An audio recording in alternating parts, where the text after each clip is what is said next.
Kisah Maryam, hantu cantik di Jembatan Ancol. Jembatan Ancol, sebuah jembatan yang menghubungkan Jakarta Utara dengan Tanjung Priok. Jembatan ini adalah salah satu tempat yang terkenal angker di Jakarta. Banyak orang yang mengaku pernah melihat penampakan hantu di sekitar jembatan ini, terutama hantu wanita cantik berambut panjang yang disebut si manis Jembatan Ancol. Siapa sebenarnya sosok hantu ini dan bagaimana kisah tragis di baliknya?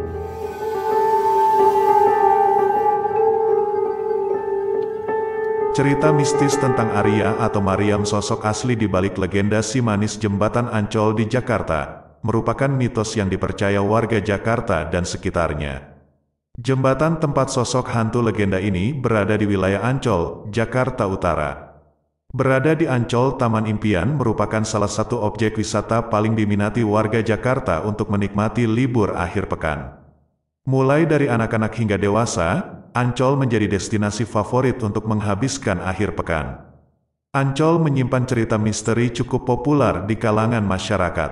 Kisah si manis, penunggu jembatan Ancol yang kerap terlihat dengan pakaian merahnya yang khas dari cerita masyarakat paling terkenal, khususnya masyarakat Jakarta. Cerita ini juga pernah dijadikan sebuah film. Bahkan, almarhum budayawan Ridwan Saidi pernah menceritakan dan menulis legenda yang konon merupakan kisah hidup yang ada sejak abad ke-19. Legenda ini sudah ada sejak masa kolonial penjajahan Belanda di Batavia atau DKI Jakarta. Asal-muasal legenda itu, kata dia, di wilayah Batavia tepatnya di Jalan Raya Ancol itu sering terjadi kecelakaan yang memakan korban mengenaskan. Kecelakaan maut karena adanya penampakan sosok hantu itu. Maka kala itu untuk menetralisir keangkeran jalan itu, maka dibangun sebuah kelenteng mini di selatan jalan.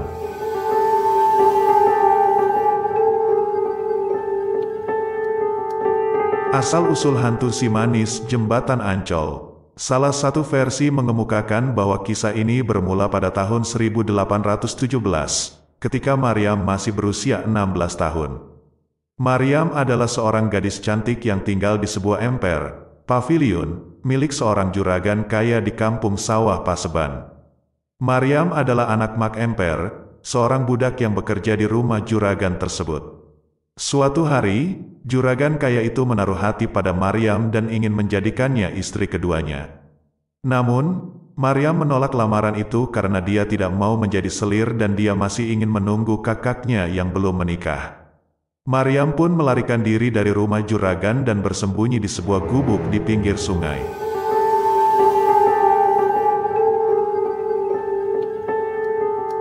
Konon dalam pelariannya, Arya bertemu dengan Oi Tambasia, seorang juragan kaya raya di Batavia saat itu yang memiliki villa di kawasan Bintang Mas, saat ini bernama Ancol. Oi dikenal sebagai playboy kep kapak yang suka mengoleksi perempuan muda. Ketika melihat Arya, dia tertarik untuk memiliknya.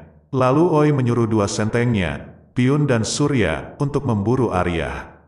Perempuan muda itu pun berhasil ditangkap oleh dua centeng Oi di bendungan Dempet dekat Danau Sunter.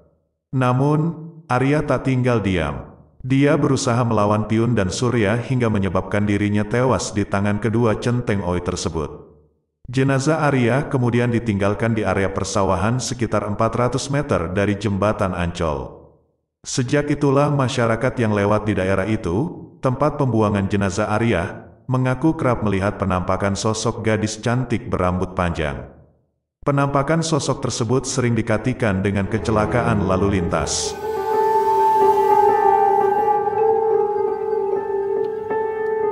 Sejak saat itu, konon Maryam sering menampakkan dirinya sebagai hantu di Jembatan Ancol.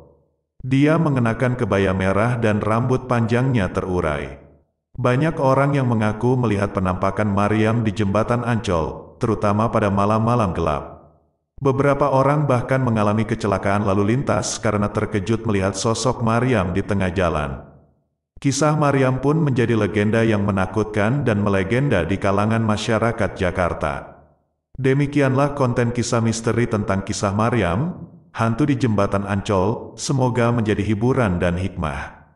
Alam gaib dan nyata diciptakan oleh Allah sebagai bukti kekuasaannya. Untuk itu dimanapun dan kapanpun senantiasalah berlaku baik dan berdoa memohon perlindungan kepada Tuhan Sang Pemilik Jagat Raya. Terima kasih.